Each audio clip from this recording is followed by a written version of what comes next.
মাসির ছাদ, বাসের বাড়ির ছাদে আমি যাব। তো চলো তোমাদেরকে ঘুরিয়েও একবার দেখাই ছাদটা। বর্ষা,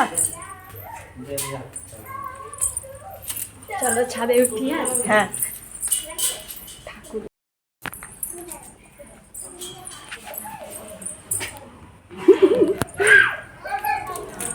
কি সুন্দর পুজো করেছে দেখো, ভালো লাগছে না? ছোট্ট একটা মন্দির, হ্যাঁ পাথরের। চলো এবার আসি। তো ফাইনালি ছাদে চলে এলাম। কি হচ্ছে?